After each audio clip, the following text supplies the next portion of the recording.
We're back. Oh, wait a minute, we're back. We're starting the show. Think I'm coming back from commercial break. Welcome to the City Show. Pat O Melia here, you concerned resident there. We're talking offset here about the Schneider Cut with Justice League. I recommend watching the Schneider Cut with Justice League. Everything under the screen. If you need to get in touch with me, yeah, you got some problems, you got some news stories, consumer issue. For that matter, I'm involved with a landlord-tenant right now where somebody had his rent hiked in the 6-unit building. Any way I can help you, just email me, tweet me, whatever it is. Today, I didn't have enough time to flush this story out. It has to do with Liberty Science Center and the city of Jersey City paying $2 million a year, $2 million a year for 30 years, with a 2% increase each year, to the SciTech City, that school that will be built down at the Liberty Science Center for STEM. It's a STEM school, and I think the idea is great. I'm not sure why Jersey City is partnering with the county to do this, and that the city of Jersey City is going to pay $2 million a year. Now, all the municipalities in Hudson County, all 12 kicking in? Yeah, I'm going to be with Mayor Fulop later on today. I have a meeting with him. It'll be one of my questions. Why is Jersey City paying $2 million when possibly nobody else is? So we'll use that for next week. Today, talking about schools, we're going to talk about the Jersey City school budget that is completely out of hand, and there's not going to be affordable housing in Jersey City if the school board goes the way it is. Inglewood Hospital, Inglewood Healthcare, is moving to Journal Square.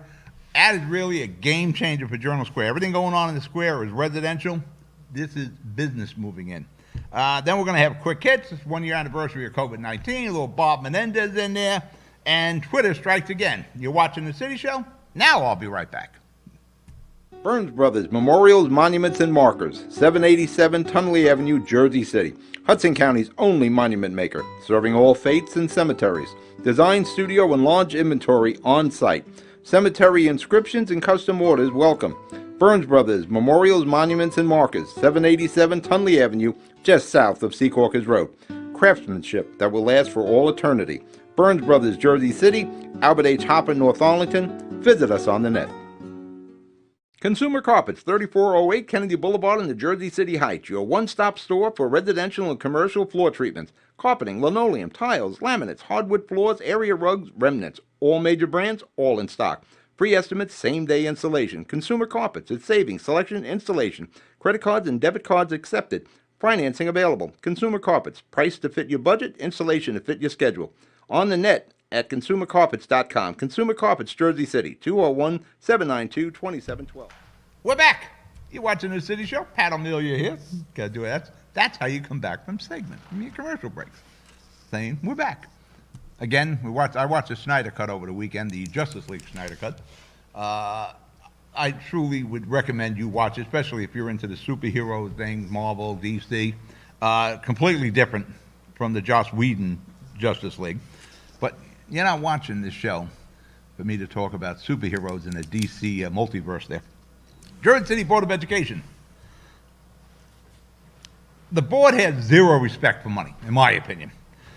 They have just approved a budget that'll increase your taxes $1,000 at least per year for the school budget. This is after last year's 37% tax hike. That is outrageous. Now remember, last year's 37% tax hike kind of came through with COVID. And we had the moratorium on rent increases. So a lot of landlords didn't get to move the 37% rent increase because we freezed everything but taxes. We froze rents, we froze everything we could to help the people, but we didn't freeze taxes. So that is something to look forward to if you're a renter, that you just got hit, as it stands now, with $1,000 per month increase now, plus you still got the 37% from last year. The budget is for $814 million. That's a lot of money. That's like $200 million more a year than the city of Jersey City itself. It passed by a vote of 5-4. In the last 2 years, if my math is correct, the Jersey City Board of Education has raised the budget approximately $200 million. They're raising it about $100 million now, but they're saying the offset, well, we're going to get CARES money, and we're getting this from the feds and that. It's still the budget. And when the CARES money runs out, that budget's still there. So you know who's going to pay for that? It's going to be you. $200 million at least. Well, we're in that neighborhood in the last 2 years of an increase that the property owners didn't get to pass along yet. And now, again, when we talk about property owners, they keep talking about, Matt Calley and the frack. Yeah, the majority of the property owners in Jersey City are mom and pop. It's the 3-family, the 4-family, that sort of deal, 2-family. They're not, and everybody keeps talking, oh, it's a tax increase, hit the rich, hit the rich, hit the rich.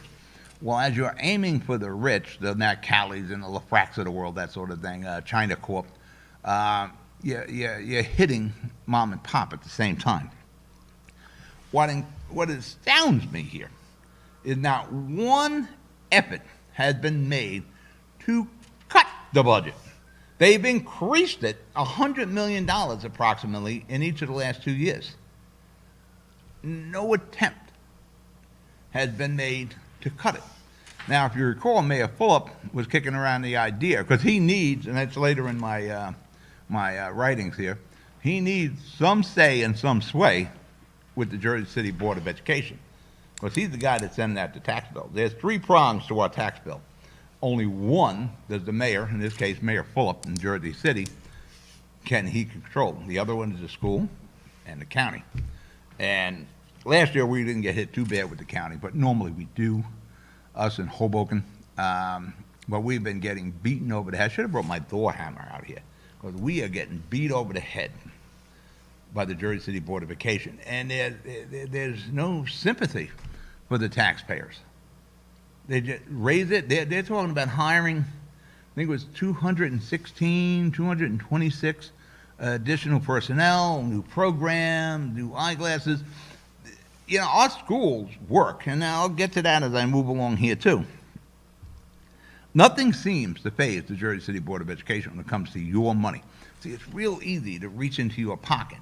And the problem is the Jersey City Board of Education has the ability to tax you. So they're going to reach into your pocket as deep as they want, because it's the schools. And you're going to hear this all the time. It's for the children. And that's always the default. It's always the argument of the people who are, well, we got to fully fund it. It's for the children. A lot of children that come through the Jersey City Board of Education in our school system from generations. And it didn't cost us $812 million. And we've got to open those books. And like I said before, a lot of the property owners, because of their rent hike moratoriums that are in place in Jersey City and elsewhere, they couldn't get the pass along the 37% that was raised last year. So somewhere along the line, you got a big balloon payment coming. But we'll pick up on that when we come back. You're watching The City Show. I'm Pat O Melia. We'll be right back.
We're back, City Show. Pat O Melia here, you concerned resident there.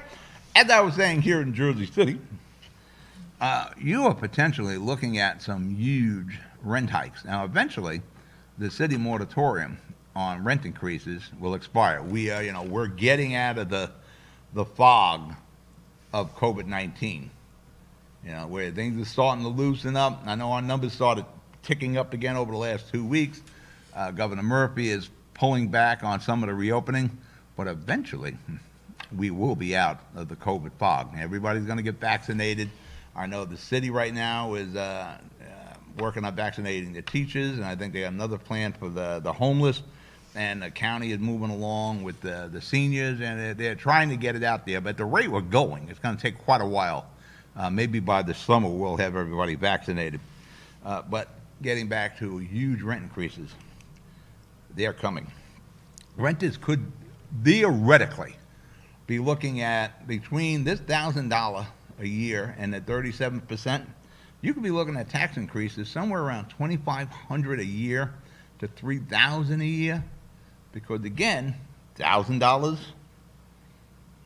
increase right now, and then you had the 37%. So you got 1,000. You're going to spread that over the rent increase. You know, you're looking at 100 a month, maybe 125. Then you got the other 30% over 12 months. Yeah, you could be looking at increases, whopping increases of $2,500. Even if you're rent control, they go to the rent control board. They're going to say, "Listen, look at the rent increase. Look at the taxes that are going up. We have to pass this along, or we go into foreclosure. We'll lose our homes, our buildings." So that's coming. So the affordable Jersey City that everybody keeps working on, that's not going to happen. The city's determined to create affordable housing. This ain't the way to do it. Now again, 37% last year, and $1,000 this year. Now, the president, who unfortunately has also announced that he's battling cancer, but it's like 88% curable. He was just in studio with John Hennis on Hudson County View Live, and it didn't seem to faze him. It was like, oh, so it's like $95 a month. Give me $95. There's really no respect for your money. And this isn't the way to create an affordable housing. And actually, even affordable housing, there's taxes that, with bonds that have to be paid. There's tax breaks that are given, but those tax breaks are made up by mom and pop and those big developers. And those who are calling for a fully funded Jersey City school budget are the same who are calling for affordable housing. There's a conflict there. And yes, in my simple math, because I have a simple mind, you literally could be looking at $2,500 to $3,000 a year increase in your rents. It's got to be passed along. And like I said, the default law, every time you hear the argument, it's for the children. Yes, it's for the children, but a lot of children have come through the Jersey City Board of Education. My two daughters came through the Jersey City Board of Education, 27 school, McNair and High Tech, respectively. One is a PhD now, only 1% of the population of PhDs. The other has multiple degrees, Jersey City schools. And we're not talking 60 years ago. We're talking like the last 15 years. Yeah, both of them, because of the education they received in Jersey City, got full scholarships. Both of them. Because of the education they received here in Jersey City. I've been involved with the STEM Showcase at the Liberty Science Center. I guess now for the last 5 or 6 years, we go down there, we broadcast live from the site. I've spoken to many of the students from the Jersey City schools, from elementary to the high school. You got smart kids. That's because our school system does work for the kids who want to apply themselves, or the kids with parents who want to make sure they apply themselves, but it does work, and mom and dad play a big role in it. We need to know the true cost of the Jersey City Board of Education. What is the true cost of our schools? We need to know you're paying for it all along, and along with people who don't even live in this city, they're paying for it too, with the payroll tax.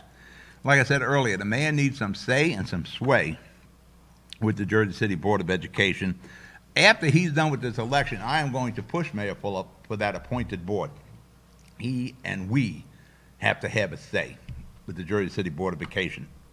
And we need it. We need an appointed board, in my opinion, and we need to take the unions out of the Jersey City Board of Education. That's my thought. All right, we're going to break for commercial. You watching the City Show? I'll be right back. Hudson Regional Hospital, we promise to be prepared for your emergency. We promise to provide world-class robotic surgical care. We promise to treat you like family. To provide accurate diagnostic care. To provide the most innovative orthopedic care at your doorsteps. We promise to treat your baby like our own. To never stop investing in the best of spinal care. To be with you every step of the way. Here at Hudson Regional Hospital, we promise to take care of our community. Good Friend Self-Storage in North Bergen, New Jersey is a fully climate-controlled facility equipped with state-of-the-art security, packing supplies, a Refer a Friend program, and multiple loading docks convenient for commercial use. Located just off of Route 3 at 4301 Tunnelly Avenue, Route 1 and 9. Call 201-867-2444 or visit us on the web today. Good Friend Self-Storage. Let us be your good friend. We're back. City Show here. Pat O Melia, you concerned resident there. That's why we do the show. You're concerned. I can see it in your eyes. You're concerned. Very good news for Jersey City and Journal Square as a whole. Inglewood Hospital, in this case called Inglewood Health, has leased, I think it's about 77,000 square feet of office space on Journal Square in what I call the ADP building. Now, I've been involved in that building through a friend of mine, Joseph Panapinto, Sr., through Panapinto Properties. That used to be his building. I guess I've been involved with that building for about 20 years through Joe Panapinto. And years ago, he had traded it for other properties with the present owner now. And there were some properties in Delaware and in Pennsylvania, that sort of thing. That's what these land tycoons do. They trade the land. But Joe Panapinto, who was the only guy until very recently to put any money into Journal Square, whether it was the ADP building, the state building, the senior citizen building on Journal Square. Joe Panapinto has been investing in Journal Square for the last 20, 30 years. Now it's the flavor of the month to invest in Journal Square. For that matter, there's a picture of the ADP building as I know it, right there across from the Stanley Theater. That is really good news for Journal Square. It is the first in a long time of a major business opening up on Journal Square. We lost a lot of major businesses. We lost like pretty much all the restaurants are gone. Anything that was major on Journal Square is gone. This is really good news. It is jobs coming to Journal Square. It is a corporate entity coming to Journal Square. Everything that's happening on the square now is condominiums or residential project, all require city services. If you have a residential building, you're going to have kids. Kids have to go to school. Then our schools are crowded. We have to build more schools. It's an evil cycle. Every residential unit draws on city services. That causes the cities to spend more money. You have to pay that money. When we bring in a corporate entity, they don't use a lot of those city services. So that is like win-win for everyone, whether it's the city, or in this case, Journal Square, or in the case of the residents of Jersey City, you have affordable health care coming to probably the easiest location to get to in Jersey City, Journal Square. There's where the major bus terminal is. There's where everybody can drive up there. You got the path up there. It is the easiest place in Jersey City to get to. That's why there is a renaissance going on Journal Square. But again, it's good to see the activity on Journal Square. You got the Cushions doing projects. You got the 3 towers over in Pavonia and Summit. You got the hotel on the square site. There's the square ramp. Got all the variances and approvals for construction there. There is a lot going on the square. The Landmark Lowe's Theater, it looks like they have a partner now to bring the theater fully forward to a fully functioning, turnkey, 3,500 plus seat theater where there'll be live concerts and plays and films. It'll right now. Now, thanks to the FOL who saved that building over the last 20 years and didn't let it fall into disrepair like what happened in the Lowe's Kings in Brooklyn. They did everything they could to bring the building where it is today. Now they need that partner who can take them over the finish line. But getting back to Journal Square, this is major news. This is a major entity coming to Journal Square. This is foot traffic for the businesses up there. Fortunately, we don't have any restaurants anymore. But, you know, the jewelry stores, the newspaper stand, the fast food places, the pizzerias, they're all going to benefit from this. Now, that building that you see there has been completely renovated. It's pretty much empty right now. You know, 2 floors are going to Inglewood Health. For that matter, I'm going to reach out for them to get them involved. We do a medical TV show here, Hudson Health, where we work with the Jersey City Medical Center. You got a lot of Hackensack Meridian, Hudson Regional Hospital. You'll see those people on it. Maybe we can bring them in also, Inglewood Hospital, to be part of it. There is real opportunity on this site for job creation. Man, you talk to Mayor Fulop, that's something he is very big on, is job creation. That's what Journal Square should all be about. It should never be a neighborhood. And everything that's going on up there right now, with the exception of the ADP building, where we have Inglewood Hospital coming in and other companies will be coming in, it's business. Journal Square should be an economic engine for Jersey City. Residential and condos, they draw and drain the city services. Business doesn't. That's what Journal Square always was. It was an economic engine, was retail, business, professional offices, and that's what it should be. But can't change what's going on there now. All right, we're going to break for commercial. You're watching The City Show. I'll be right back. Panepinto Properties, Jersey City. Shaping the workplace with state-of-the-art office spaces that address your company desires. Building residences that define your home environment, adjacent to all modes of transportation with on-site parking available. The right address, the right lease. Call 201-521-9000 or visit online at panepintoproperties.com. Panepinto Properties, building Jersey City for everyone. Newport, the luxury waterfront community on the Hudson River, offers a quality of life you deserve in 10 high-rise rental towers with amenities such as the on-site Newport Path subway, light rail and ferry service, Newport Town Square, 3 playgrounds, dog run, upscale restaurants, retail giants like Sears, JCPenney, Macy's, and Target. Morton Williams Supermarket is just outside your front door.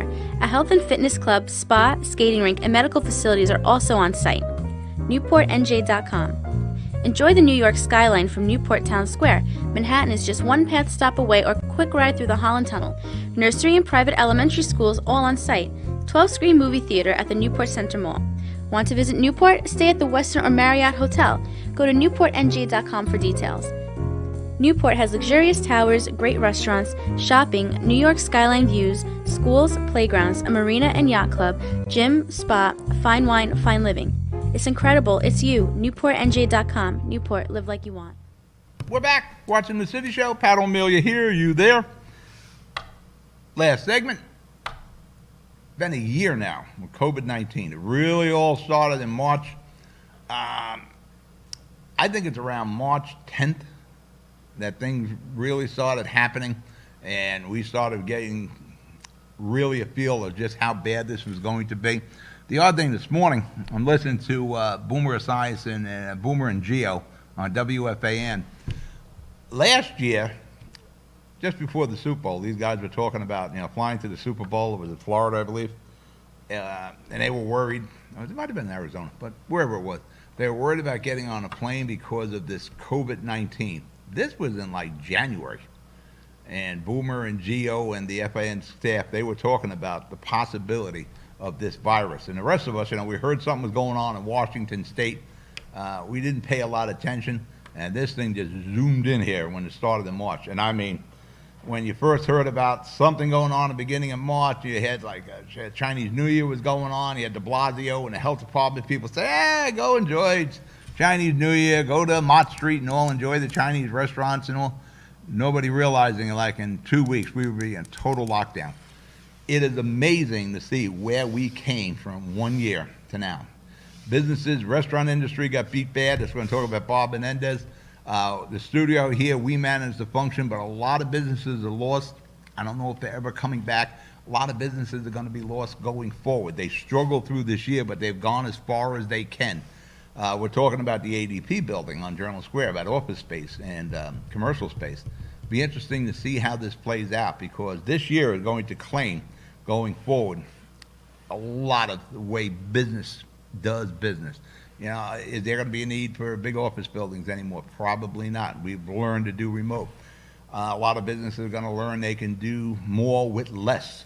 So it'll be interesting to see going forward as we come out of the fog that I spoke about before of COVID-19, what the long-term effects, especially in the business community, especially with jobs, what the cost of COVID-19 is finally going to be. And it's only been a year, and we're still in the fog. In Jersey, our numbers started ticking up. But eventually, we will beat this. We got the vaccines. There's 4 of them now, so we're getting there. But it'll be interesting to see what the price is. And we probably won't know for another year or two just what the cost of this is going to be, and how, as it pertains to businesses, restaurants and businesses, and doctors' offices, professional offices, what the cost will be in jobs. It'll be interesting to see. And even as we get out, a lot of companies you're going to see will continue to close up, even with all the help with the PPP and the American Rescue. It's going to be very difficult for the business community. I can probably see that difficulty for the next 5 to 10 years. Bob, I mentioned Bob Menendez before. Senator Bob Menendez, I call him the bacon guy. One thing you can guarantee about Bob, he's going to bring bacon home to New Jersey. And bacon, we mean money. That's what we like about Bob. He brings money. And Bob just had a press conference last week where he carved out part of the American Rescue Plan to rescue restaurants, who was seriously, probably them in bars and gyms were probably the most affected from the beginning, from day one going forward. They were reduced, some were closed straight out, some gyms couldn't open. It was very difficult for that business sector. Bob Menendez has clawed out, I think, about $28 billion with a B for the American Restaurant Rescue. Yeah, so all these Hudson County and Jersey City and New Jersey restaurants, this is, nationwide. It's going to be administered through the Small Business Association. These are grants. You can get, a business could get up to about $10 million, but the average restaurant, apply, get as much money as you can to keep your people working, keep your doors open. Try to hang in there until we return to some sort of normal. I don't know what that new normal is going to be, but it's going to not be the same that we knew prior to March of 2020. It's going to be a very different one. And Bob's a big restaurant guy. For that matter, I'm sure the IHOP in Union City is safe. They will not be going anywhere. For that matter, Bob's moving back to Jersey City, moving his office. His office is actually in Union City at the IHOP. And Twitter strikes again. Young lady, Alexi McCammon, she took a job as the editor for Teen Vogue, the magazine, and it turns out she had some questionable tweets from her college days. And, of course, it came and bit her on the butt, and she had to resign from her position from Teen Vogue. She'll no longer be able to work or do anything because of some stupid college tweets. And these tweets, whether it's college, grammar school, high school, they can come back and bite you on the butt. So be careful what you tweet. All right, I'm out of the show. You be good. You be safe. I'll talk to you next week. Good night.